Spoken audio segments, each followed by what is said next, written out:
ओम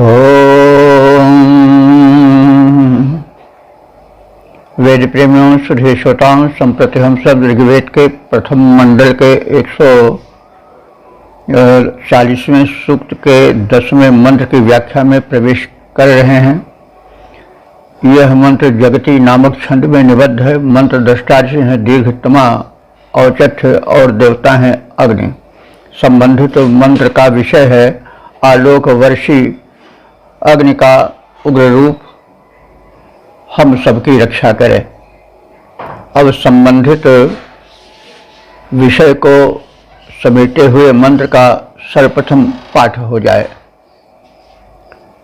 ओम अस्माकमग्ने मघवत्सु दीदिहि अध स्वशीवान् वृषभो दमूनाः अवास्या शिशुमतीरदीदे वर्मेव युत्सु परिजर्भुराण।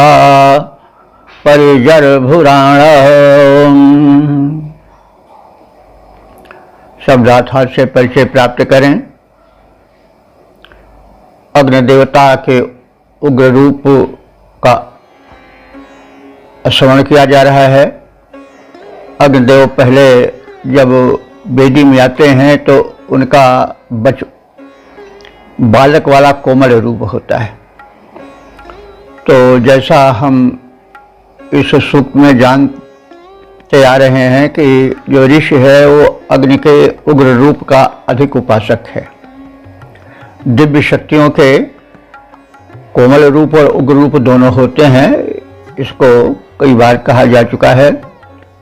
तो उग्र रूप में भी अपना सौंदर्य है और कोमल रूप में भी अपना सौंदर्य है। दोनों की आवश्यकता है और दोनों में आकर्षण है। इस मंत्र में प्रारंभिक अग्नि का जो मृद रूप है,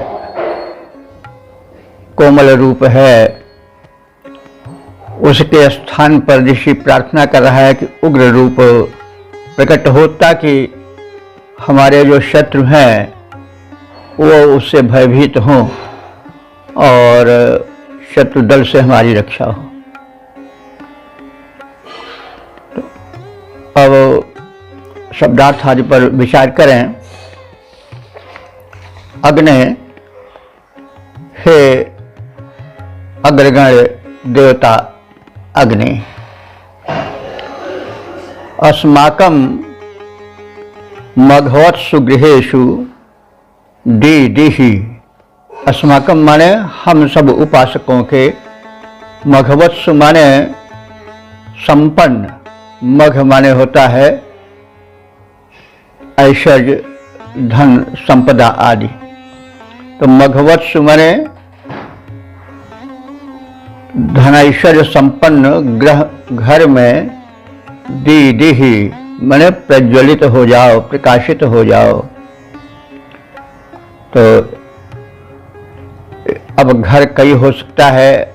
सामान्य घर में गार्हपत्य जिसमें रहती है वो, जहाँ यज्ञ वेदी होती है वो यज्ञशाला, और अग्नि का तो अग्नि की व्याप्ति तो सर्वत्र है।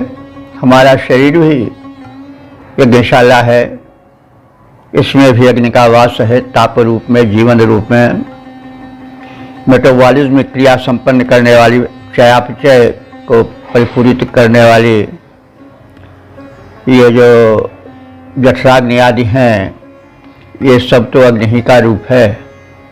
एक वस्तु के अनेक रूप होते हैं, तो अग्नि अनेक रूपों में शक्तिप्रद होकर विराजमान है। संपूर्ण सृष्टि में, हमारे ब्रह्मांड में भी है, हमारे पिंड में भी है। तो वही प्रार्थना की जा रही है कि हमारी इस समृद्ध घर में, यज्ञशाला में, भवन में अथवा शरीर भी हमारा सशक्त इंद्रियों से युक्त है। भगवान ने अनुदान रूप में दिया है, प्रकृति ने दिया है, प्रभु ने दिया है, परमात्मा ने दिया है। तो उसमें अग्नि देव का निवास है भिन्न भिन्न रूपों में। तो हमारे समृद्ध घर में अग्नि दीदी माने प्रकाशित हो, अपना प्रबल अपना ओजपूर्ण स्वरूप दिखाएं। अधः, अधः माने तदनंतर, अधः माने तदनंतर, उसके पश्चात। वृषभा, यह वृषभ कहते हैं बलवान, और वृषभ कहते हैं वर्षण करने वाले को भी। तो मनोरथ वर्षी को भी, अभीष्ट वर्षी को भी वृषभ कहा जा सकता है, बलवान को भी वृषभ कहा जाता है। दमुना माने शत्रु दमनकारी। तो यह अग्नि तदनंतर जो कि वृषभ हैं, बलवान हैं, अभीष्ट वर्षक हैं, और दमुना शत्रु दमनकारी हैं, वे अब स्वशीवान माने श्वसन करने वाले बन जाएं। श्वसन करने का मतलब हुआ जब व्यक्ति कर्मरत होता है अथवा कर्म के लिए ओज भरता है तो श्वासें तीव्र हो जाती हैं। तो इस तरह से कर्म है तो समुद्यत दीर्घ सांसें भरते हुए, हे अग्नि तुम प्रबल हो। और शिशुमती आवाज से, शिशुमती माने शिशु माने छोटा, मति माने बुद्धि, यानी बचपन की बुद्धि, अर्थात अपने बचपने को, अपने लघु उस कोमल स्वरूप को त्याग करके और तदनंतर शत्रुओं को हे दबाने वाले सांसें भरते हुए तू अपने बचपने को छोड़कर, यानी अपने कोमल स्वरूप को छोड़कर बढ़ करके उग्र रूप धारण करो। और युत्सु वर्म युव, युत्सु कहते हैं युद्धों में, युत्सु युद्धों में। तो युद्ध तरह तरह के हैं, हमें शस्त्रास्त्र से भी युद्ध करना पड़ता है, रोग शोक से भी युद्ध करना पड़ता है, तमाम छली कपटियों से और धोखेबाजों से और तरह तरह के जो हैं वो कुप्रभाव डालने वाले दुष्टों से भी युद्ध करना पड़ता है। यानी जीवन एक युद्ध है। तो इस तरह से युद्ध माने जो तरह तरह के संघर्ष हमारे सामने हमें चुनौती दे रहे हैं, उन संघर्षों में, उन युद्धों में वर्म इव, वर्म कहते हैं कवच को, इव माने तरह, तुम कवच की तरह हमारी रक्षा करने वाले बन जाओ। और परिजर्भुराणा, परिजर्भुराणा माने शत्रुओं को दूर करने वाले, शत्रुओं को संघृत करने वाले, समाप्त करने वाले बन जाओ। जो शत्रु हमें सता रहे हैं, ललकार रहे हैं, चुनौती दे रहे हैं, उन हमारे शत्रुओं से सामना करने के लिए हमें शक्ति दो और उनके प्रति तुम भी रुष्ट हो जाओ, तुम भी उनके प्रतिकूल बन जाओ और उन शत्रुओं को दूर करो। और इस प्रकार से जो है वो अदीदेह, अदीदेह माने दीप्त से युक्त हो जाओ, देदीप्यमान हो जाओ, प्रज्वलित हो जाओ। अदीदेह, प्रज्वलित हो जाओ, देदीप्यमान हो जाओ, अपने उग्र रूप को प्रकट करो। तो हे अग्नि देवता, तुम हमारे समृद्ध घर में प्रकाश भरो, प्रकट हो। तदनंतर बलवान शत्रुओं को दमन करने वाले हे अग्निदेव, तुम श्वासें भरते हुए उच्छ्वसित हो जाओ और अपने शैशव भाव को त्याग कर उग्र रूप में प्रज्वलित हो उठो और हमें जीवन के युद्ध के प्रत्येक क्षेत्र में रक्षा कवच बनकर, सामने उपयोगी बनकर बार बार शत्रुओं को दूर भगाकर विशेष दीप्त से देदीप्यमान हो उठो और हमारा संपूर्ण रूप से संरक्षण हो, हम कहीं भी पराजित न हो। क्या अपने भीतर बैठे हुए काम क्रोध लोभ आदि शत्रु हों, क्या बाहर रणभूमि में ललकार रहे शत्रु हों, क्या अपने बनकर पराये की तरह व्यवहार करने वाले छली कपटी हों, उन सर्वत्र चुनौतियों में तुम हमारा संरक्षण करो। और आपसे यही प्रार्थना है। अग्नि जो है वो ऊर्जा के स्वरूप है, प्रकाश के स्वरूप हैं। ऊर्जा जो होता है शरीर में, ऊर्जा की उत्पत्ति अग्नि तत्व के ही कारण होती है। तो वह ऊर्जा जिसका कि प्रेरक और प्रवर्धक अग्नि है, वो हमारी रक्षा करें। अग्नि वो देवता हैं जो ऊर्जा के स्वामी हैं, ऊर्जा प्रद हैं, तो इस प्रकार से अग्निदेव का स्मरण करते हुए उनसे ऊर्जा की प्रार्थना की गई है और जीवन युद्ध में विजय की कामना की गई है। तो अब इसका पद्य रूपांतरण देखें। अग्निदेव मेरे समृद्ध गृह में प्रदीप्त आलोक बिछावो। हे अग्निदेव मेरे समृद्ध गृह में प्रदीप्त आलोक बिछाओ। शैशव भाव त्याग कर अपना ज्वलनशील यौवन अपनाओ। घोर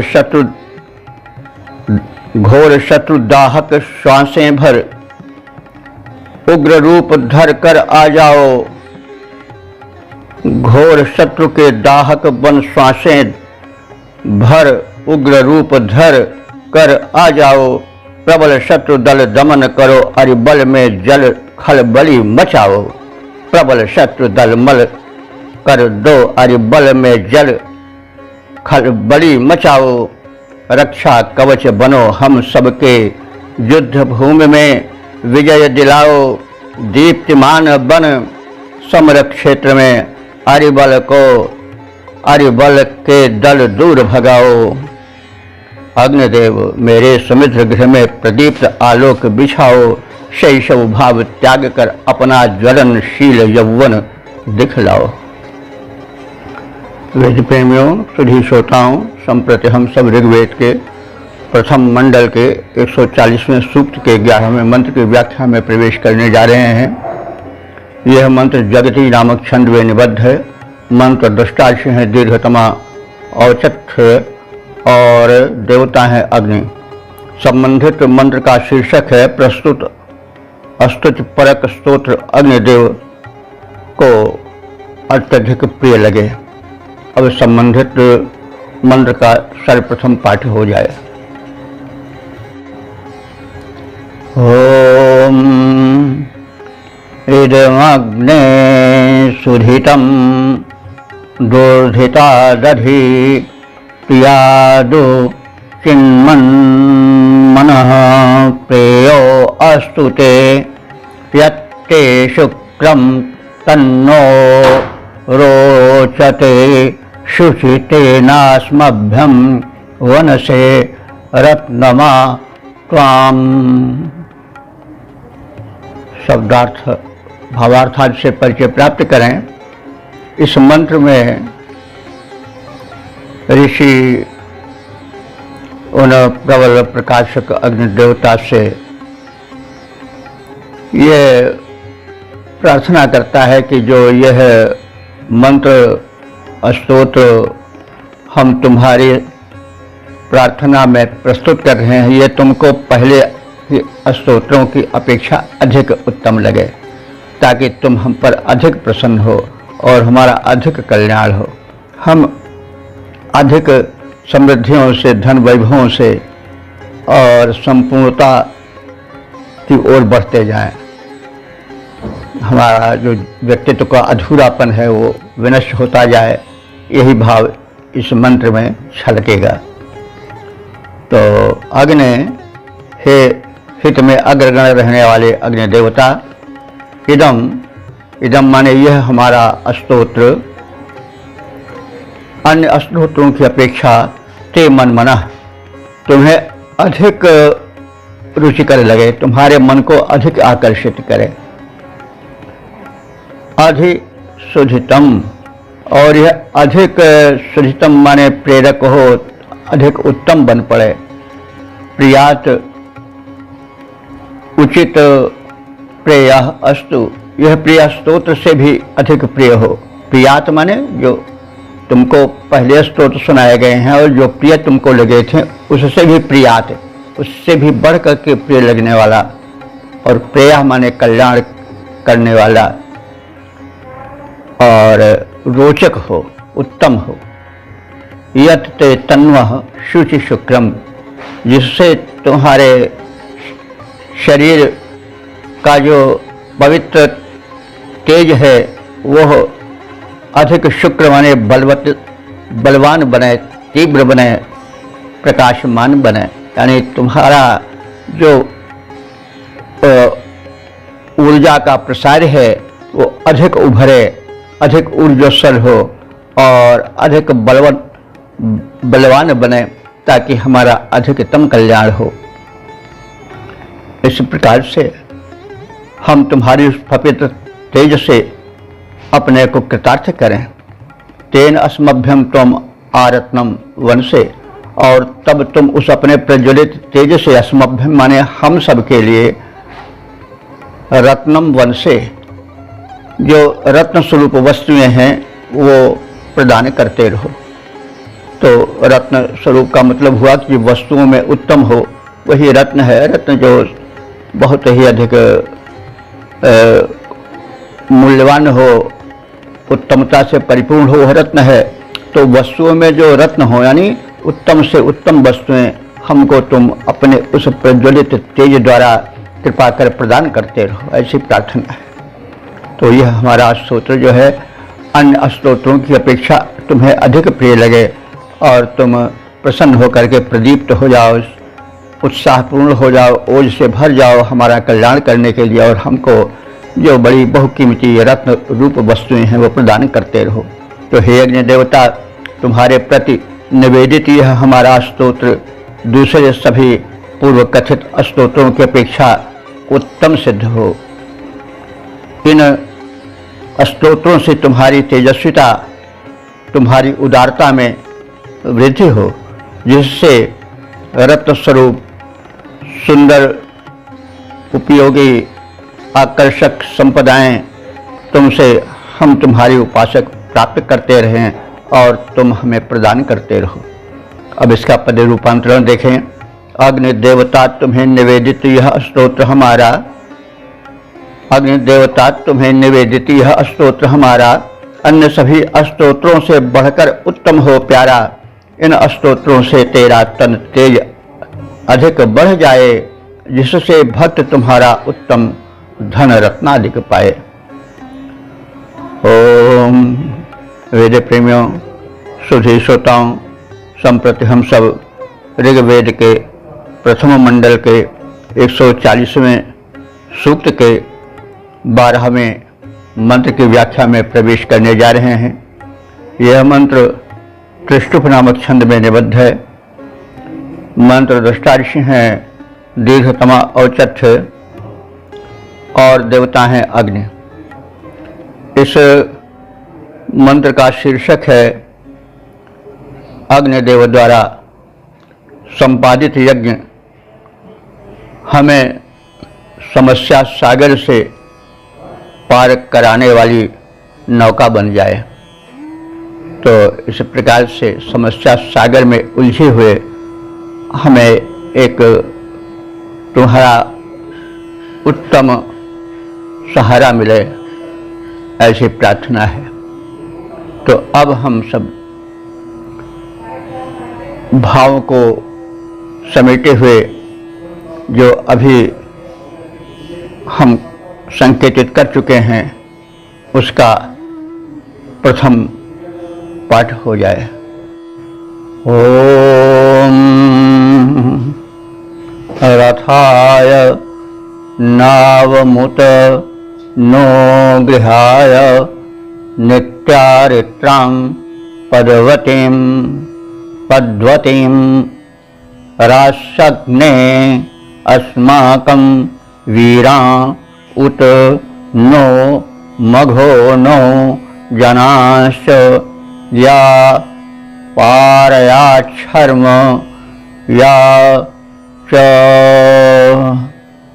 शब्दार्थ भावार्थादि से परिचय पाएं। तो हे अग्नि, हे हम सबके हितों में अग्रगण रहने वाले अग्नि देवता, आपसे प्रार्थना है कि नह गृहाय, हम सब उपासकों के घर को समृद्ध बनाने के लिए, और उत कहते हैं और को, और रथाय माने रथों के लिए। अब इससे मतलब हुआ महारथी योद्धाओं के लिए। तो रथ आ रहा है, इसका मतलब हुआ महारथी उस पर चढ़ा हुआ रहा है। तो कभी कभी जैसे पूरा गांव प्रसन्न है तो इसका मतलब हुआ गांव के लोग प्रसन्न हैं। तो वैसे रथाय माने रथ के लिए, माने हमारे रथ पर आरूढ़ महारथी योद्धाओं के लिए।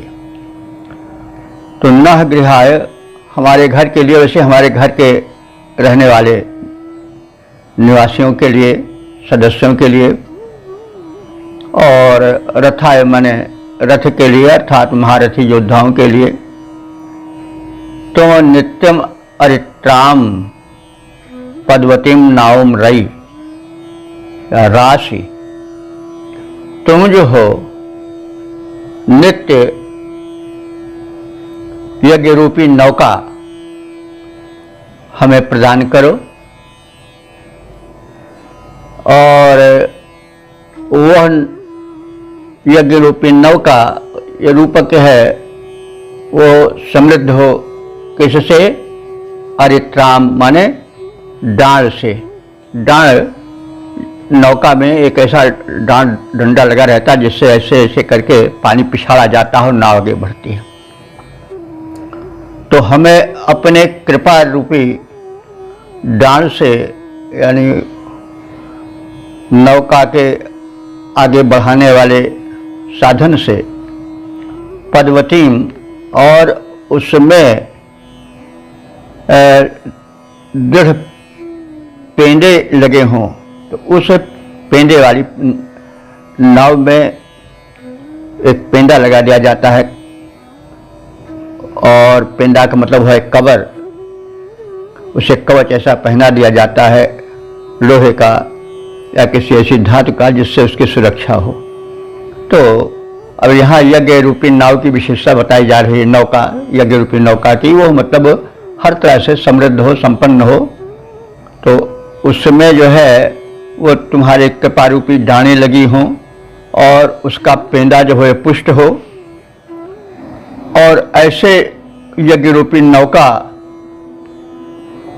को हमें प्रदान करो जिससे कि हमारे गृह के वासी सदस्य और हमारे महारथी योद्धा समस्या सागर से पार करते जाएं, समस्या सागर से उनका उद्धार होता रहे। तो ऐसे तुम कृपा रूपी नौका प्रदान करो, यज्ञ रूपी नौका प्रदान करो। उत माने और, अस्माकम वीरान मघोना, हमारे जो वीर हैं, पुत्र हैं, वो ऐश्वर्यवान बने। और जो हमारे मघोना, हमारे धनाढ़, मघोना मघ ऐश्वर्य को कहते हो, मघोना माने ऐश्वर्य वाले। तो हमारे समाज में जो धनी संपन्न व्यक्ति हैं वे अधिक धनी और संपन्न बनते जाएं ताकि लोक कल्याण अधिकाधिक हो। और वे तुम्हारी प्रदत्त यज्ञ रूपी नौका से समस्या सागर को पार करते हैं। तो यज्ञ को नौका का रूपक दिया गया है। तो यज्ञ की महत्ता को बताया गया है। यज्ञ वह नौका है जिसके द्वारा मनुष्य समस्या सागर को पार कर सकता है, परिवार सपरिवार सकुशल रह सकता है, ऐश्वर्यवान अधिक ऐश्वर्यवान बन सकते हैं, महारथी अधिक समृद्ध और अधिक बल से पुष्ट होकर के युद्धों में विजय दिलाने वाले हो सकते हैं। तो यह एक रूपक है। तो यज्ञ, यज्ञ व शुभ कर्म कहा भी गया है, शुभ कर्म यज्ञ है। और यज्ञ विहीन जीवन जो है बड़ा दुर्बल और दयनीय बन जाता है। तो यज्ञ को हम व्यापक अर्थ में लेते रहें, इसकी हम व्याख्या स्थान स्थान पर करते रहते हैं कि यज्ञ जो है वो प्रत्येक दृष्टिकोण से परिपूरित है। यज्ञशाला द्वारा प्रदीप्त अग्नि से निकलने वाला धुआं पर्यावरण शोधक होता है, जीवन यज्ञ है। और शुभ कर्म, सब शुभ कर्म यज्ञ हैं। हम जो कह रहे हैं वो भी यज्ञ है, आप जो सुन रहे हैं वो भी यज्ञ है, सब कुछ यज्ञ है। तो जीवन यज्ञमय हो, वह निठल्ले बैठने वाला ना हो। और उससे हमारा परिवार, हमारे परिजन, हमारे पशु, हमारे सारे आश्रित संबंधित सुखी और बलवान बनते जाएं।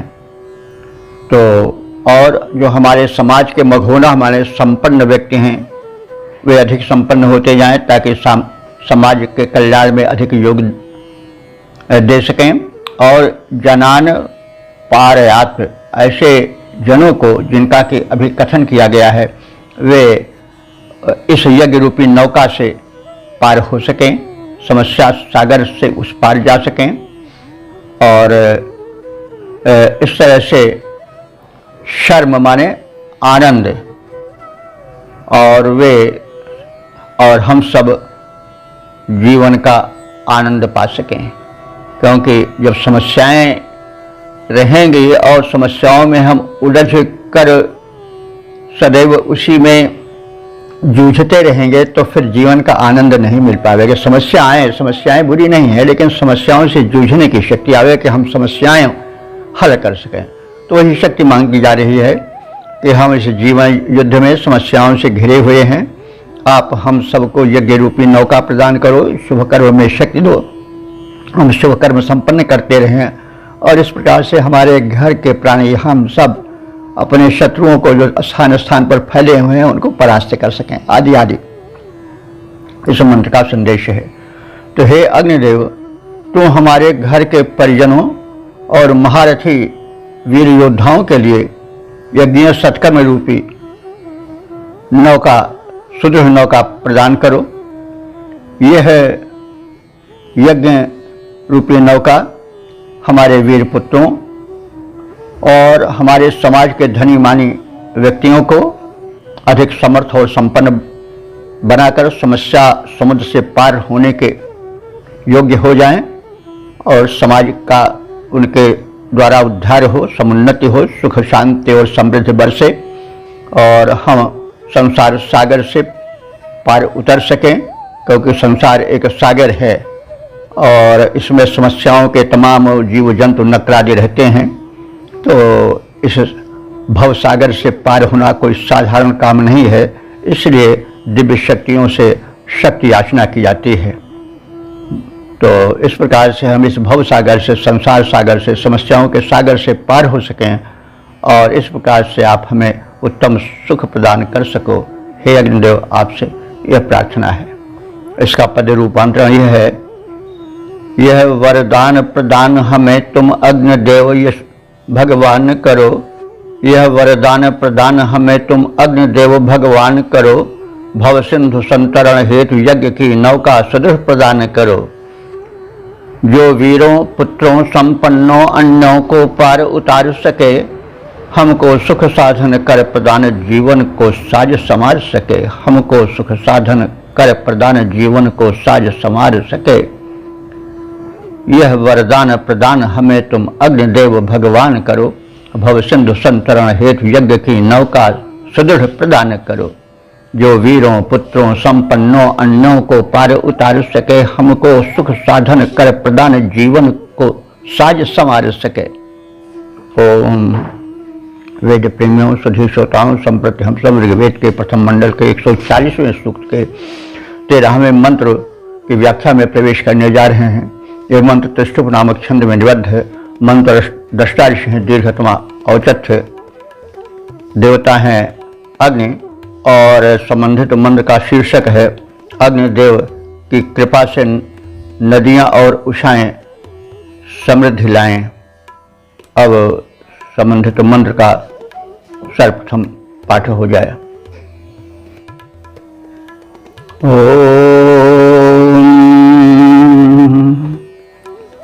अभिनो अग्न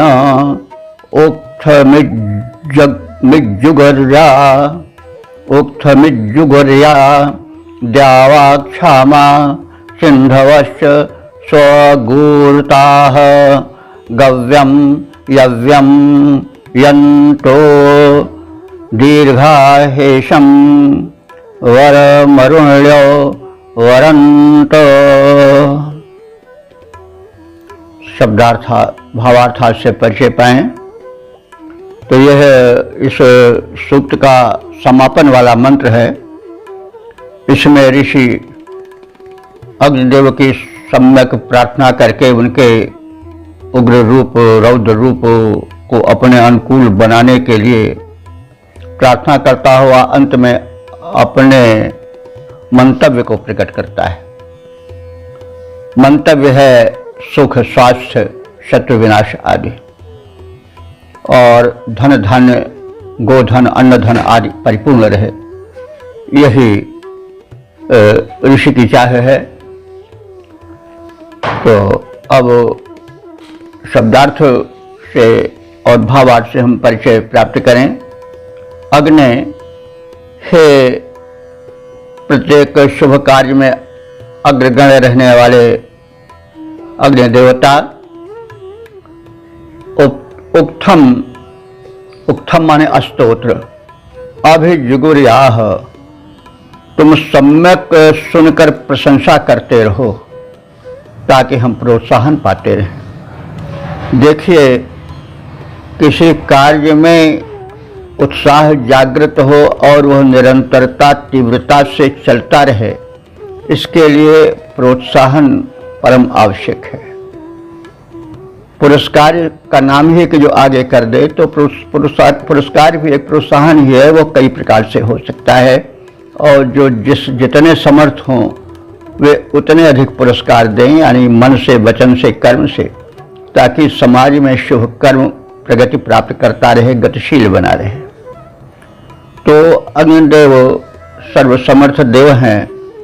उनसे ऋषि कह रहा है कि हे अग्नि देवता, यह जो हम आपकी प्रशंसा में उक्त माने स्तोत्र कह रहे हैं, उसे आप प्रशंसित करो। अभिजुगुर या प्रशंसित होता रहे आपसे, ताकि हम शुभ कार्य में और प्रशंसा में अधिक प्रस्तुत करते रहें। और द्यावा क्षमा सिंधवः च स्वर्गूता, और हमें शुभ कर्म में अग्रगण्य होने के लिए प्रोत्साहन प्रदान करने हेतु ये शक्तियां भी हमारे अनुकूल बने, ऐसी आप प्रेरणा भरो। वे शक्तियां क्या हैं? द्यावा। द्यावा माने द्विलोक। तो हम जानते हैं कि द्विलोक से भूलोक को अनेक अनुदान मिलते हैं। धरती के आंचल में अनुदान के रत्न अंतरिक्ष से ही आते हैं, ऊर्जाएं अंतरिक्ष से ही आती हैं, और वही पदार्थों में संचित होकर लोक कल्याण करती हैं, लोक जीवन धन्य बनाती हैं, समृद्ध संपन्न बनाती हैं।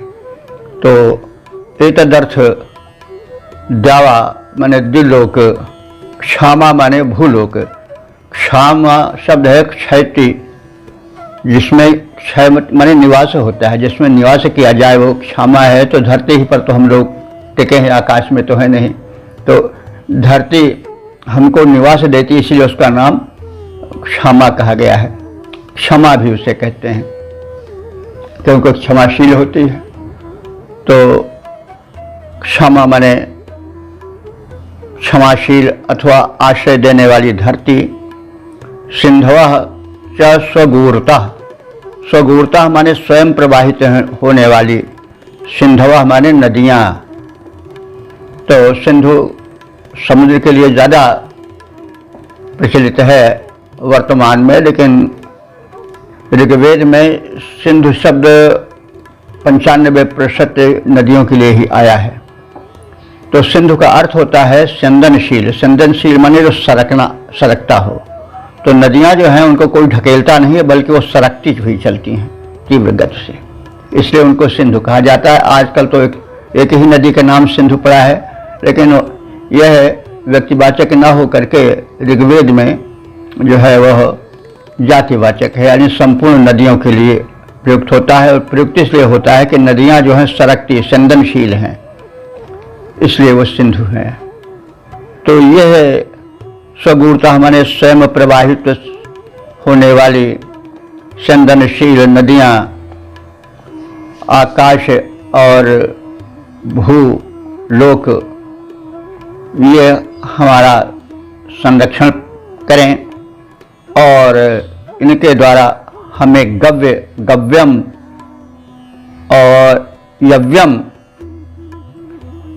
ये हमें गव्य दें और यव्य दें, यंता हमने प्रदान करते रहें। तो गव्यम यव्यम यंता, ये हमें गव्य यव्य और यव्य को प्रदान करते हैं। तो गव्य क्या है? जो गाय से प्राप्त होता है दुग्ध, दही, घृत, मक्खन आदि, वो सब गव्य है। और यव्य क्या है? यव से जो प्राप्त हो यव्य है, जैसे आटा प्राप्त हुए। और देखिए यव शब्द एक अन्न विशेष के लिए भी होता है, और यव अन्न का भी पर्यायवाची ऋग्वेद में आया है। तो यज्ञ में यव का वैसे देखें तो बहुत प्रयोग होता है। हम जब आहुति डालते हैं तो उसमें गोधूम यानी गेहूं नहीं मिला करके डालते हैं, बल्कि यव ही मिला करके डालते हैं।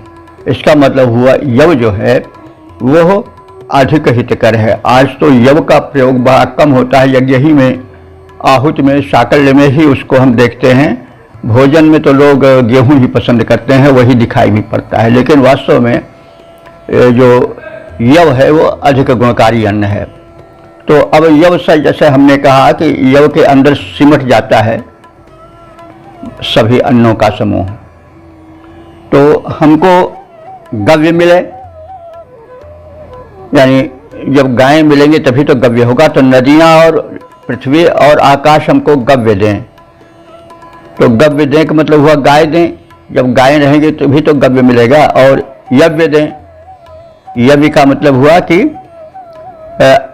यव से उत्पन्न होने वाला पदार्थ, जैसे यव का आटा होता है तो यव जो है वो हव्य कर्म में काम आता है, हवन में, साकल में।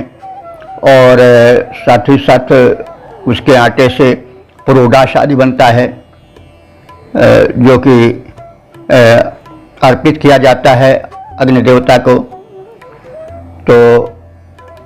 तो हमको गव्य दो, यव्य दो, यंता हमने प्रदान करते रहो। तो हे आकाश, हे पृथ्वी, हे प्रवाहशील नदियों, तुम सब हमको गव्य और यव्य प्रदान करते रहो, यानी गोधन और अन्नधन मिलता रहे ताकि यज्ञ कर्म होता रहे, यह आशय है। तो अरुण्य दीर्घ अहा वरम इशम वरंत, और अरुण्य माने अरुण वर्ण वाली, उषा के लिए सभी विशेषण हैं। अरुण वर्ण वाली उषाएं, अहा माने प्रत्येक दिन, वरम इशम, वर माने श्रेष्ठ, इश माने अन्न, वरंत माने हमें प्रदान करने वाली बने। तो ये जो अरुण वर्णी उषाएं हैं, ये नित्य आकर के हमें श्रेष्ठ, इश माने अन्न होता है, हमें श्रेष्ठ अन्नों को प्रदान कराती रहें। उषा आती है, लोक जो है वो कर्मशील बन जाता है, कर्म में संलग्न हो जाता है और उससे से समृद्धि आती है। तो उसी ओर संकेत है कि उषाएं आएँ, हमें कर्मशील बनाएं, जगाएं और हम उद्यमी बने, ताकि हमें श्रेष्ठ खाद्यान्न प्राप्त होता रहे, धन धान्य प्राप्त होता रहे। तो इस प्रकार से इस मंत्र में प्रार्थना की गई है कि हमारा जीवन यज्ञशील हो और हम पर जो है वो कृपा दृष्टि बनी रहे अंतरिक्ष की और भूलोक की और नदियों की, ताकि हमें गव्य और हव्य के लिए यव्य आदि पर्याप्त मात्रा में प्राप्त होते रहें। कर्म में लगाने वाली अरुण वर्णी उषाएं आते रहें और उनके द्वारा हम कर्मठ बन करके रमणीय अन्न, उपयोगी अन्न और बल आदि प्राप्त करके समृद्ध और संपन्न बनते रहें। यानी हे अग्नि देवता, हमारी स्तुतियों की विधिवत प्रशंसा तुम्हारे द्वारा हो, ताकि हम प्रोत्साहित होते रहें और कर्म में लग्न होते रहें, आपके कृपा आंचल को प्राप्त करते रहें और हमारी इन स्तुतियों को तुम ध्यानपूर्वक सुनो, स्वीकार करो। और इसके साथ ही साथ आकाश, पृथ्वी, स्वयं प्रवाहशीला नदियाँ जो हैं वो हमारी गायों को, हमारे खेती को उन्नत बनावें। जानते हैं कि गायों से कृषि की उन्नति होती है, उनके गोबर से कृषि कर्म भी होता है, उपज बढ़ती है और साथ साथ गव्य आदि प्राप्त होते हैं। इसी तरह से ये नदियाँ और ये सब जो कथित देवता हैं, ये यज्ञ माने अन्न के प्राप्त कराने में सहायक होते हैं और उस अन्न से हम लोग यज्ञ जो है वो हव्य द्रव्य तैयार करते हैं और दुग्धादि से हमारा घर, अनाज से हमारा घर भरपूर हो जाता है। और इसी उपक्रम में, इसी संदर्भ में उषाएँ भी नित्य आएँ जो कि अरुण वर्ण वाली होती हैं, कर्म में संलग्न कराने वाली होती हैं और हमें वो कर्मठ बनाएं और हम सबको सदन प्राप्त कराते रहें, बल प्रदान करते रहें, ऐसी प्रार्थना है। तो अब इसके हम छंदोबद्ध प्रारूप को भी देख लें। हे अग्निदेव होकर प्रसन्न अस्तुति मेरी स्वीकार करो, हे अग्निदेव होकर प्रसन्न अस्तुति मेरी स्वीकार करो, इस भांति देवता तुम हम में सम्यक उत्साह प्रसार करो। अवनी अंबर अक्षय प्रवाहशीला ये जितनी सरिताएं, अवनी अंबर अक्षय प्रवाहशीला ये जितनी सरिताएं, गोदुग्धादिक दें और साथ ही दें अन्नादि संपदाएं, प्रतिदिन आने वाली अनुपम ये अरुण वर्ण की उषाएं सर्वदा सदन प्रदान करें, हमको बलवान बना जाएं। तो इस प्रकार से हमने इस सूक्त के समापन वाले मंत्र को पढ़ा। ऋषि जीवन कभी भोग विलास की याचना नहीं करता है, वह सिर्फ लोक कल्याण की याचना करता है और शुभ कर्म होता रहे इसलिए वो शक्ति की याचना करता है, समृद्धि की याचना करता है। तो यह सब हम देखते आ रहे हैं और यज्ञीय जीवन हमें पवित्र बनाता है। हम यज्ञ में संलग्न रहें और देव उपासना करें, वैदिक धर्म की साधना उपासना करें। तो इस प्रकार से हम इस सूक्त का समापन कर चुके हैं। अब इस सूक्त का संक्षिप्त सार भी जान लिया जाए। तो जैसा कि अब हम लोग जान चुके हैं कि यह सूक्त जिसकी व्याख्या हुई है, यह ऋग्वेद के प्रथम मंडल का 140वां सूक्त है। इसमें कुल 13 मंत्र हैं जो व्याख्यायित हो चुके हैं और अब तक कुल व्याख्यायित मंत्रों की संख्या हो चुकी है 1538। तो इस प्रस्तुत सूक्त के जो ऋषि हैं, मंत्रदृष्टा ऋषि हैं, वो दीर्घतमा औचत्य हैं और जो इसमें छंद प्रयुक्त हुए हैं वो 12 और 13 संख्यक मंत्र के छंद तो त्रिष्टुप छंद हैं और शेष में जगती छंद का प्रयोग हुआ है। तो इसके देवता अग्नि हैं और इस पूरे सूक्त में हम देखते आ रहे हैं कि अग्नि देव के प्रचंड रूप का, उनके रौद्र रूप का विशेष ऋषि ने स्मरण किया है। तो अग्नि सृष्टि के आधार हैं, यह हम सर्वथा कहते आ रहे हैं। अग्नि अनंत रूपों में हमारा और संपूर्ण भूमंडल का, प्राणी जगत का कल्याण करते हैं। वे प्रकाश बनकर दीपक में ज्योतित होते हैं, गार्हपत्य अग्नि बन करके हमारे घर में अग्नि बन करके हमारा अन्न पकाते हैं, कितना हमारा कल्याण करते हैं। हमारे अंधकार को दूर करके प्रकाश हमारे नेत्रों में भरते हैं, हमारे नेत्रों में स्वयं प्रकाश रूप में विद्यमान रहते हैं। हमारे पूजा अर्चन में वे कोमल रूप धारण करके जो है वो आरती बनकर हमारे सामने आते हैं। तो जो दिव्य शक्तियां हैं उनका कोमल रूप भी होता है, कठोर रूप भी होता है। कठोर रूप की इस सूक्त में विशेष चर्चा है। अग्नि जब ज्वाला रूप धारण करता है, जब दावाग्नि बन जाता है तो संहारक हो जाता है। बड़े भयंकर वनों को जलाता हुआ, धू धू करता हुआ जब आगे बढ़ता है तो प्राण मात्र कंप जाते हैं। उसके रौद्र रूप में एक जो भयंकरता होती है उस पर भी ऋषि लिखा हुआ है। प्रत्येक जितने लोक मंगलकारी कवि और विचारक हुए हैं वो परमात्मा के कोमल रूप के साथ साथ कठोर रूप के ध्यान में भी मग्न हुए हैं, क्योंकि कठोर रूप रक्षक रूप होता है। दीपक का कोमल रूप तो जरूर सौम्य लगता है, लेकिन उसको साधारण पवन का झोंका बुझा देता है। लेकिन जब उसका प्रचंड रूप होता है तो फिर उसके समक्ष अंधकार कौन कहे, कोई नहीं टिक पाता। पवन जो उसको बुझाता है वो भी उसका सहायक बन जाता है और उसको और विवर्धित करता है। तो सब सहायक सबल को, निर्बल को न सहाय, और पवन बुझावत दीप को, पवन बढ़ावत अग्नि को दीप ही देते बुझाए। तो इसलिए प्रचंड ही होना चाहिए, लेकिन कमजोरों के लिए नहीं, दुष्टों के लिए प्रचंड होना चाहिए। यह शिक्षा है और अग्नि देवता स्वयं अपने आचरण से शिक्षा देते हैं। और जो उनका प्रचंड उग्र रूप दावानल में दृष्टिगोचर होता है उसको बड़ी तन्मयता के साथ ऋषि ने इस सूक्त में चर्चित किया है, वर्णित किया है। और उसका हम वर्णन पीछे मंत्र में करते आए हैं कि वो कितने प्रचंड और कितने आकर्षक और कितने भयावह होते हैं, उसमें कितना जो है वो रौद्र का समावेश होता है।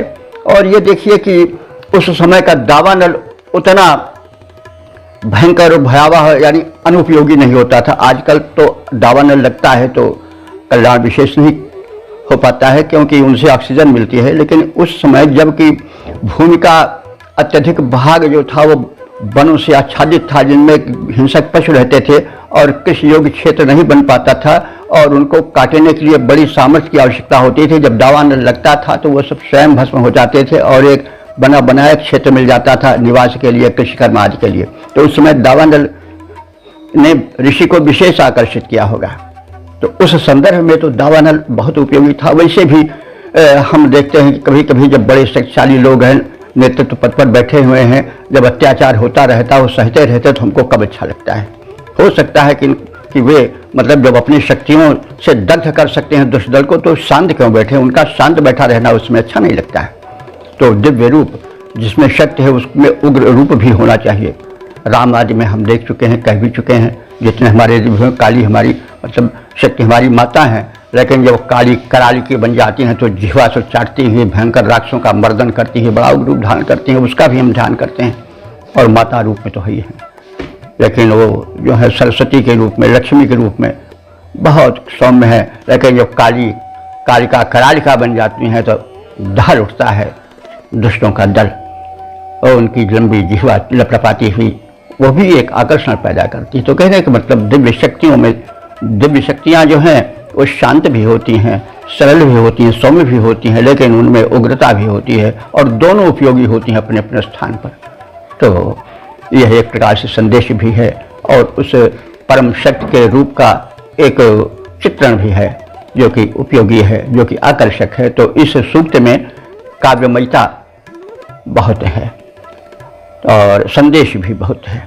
और इस प्रकार से अंत में कामना की गई कि वो शक्ति हमारी अनुकूल बने, हम सबके लिए वो प्रतिकूल न हो। और इस प्रकार से मानव कल्याण की योजना इन मंत्रों में सन्निहित है।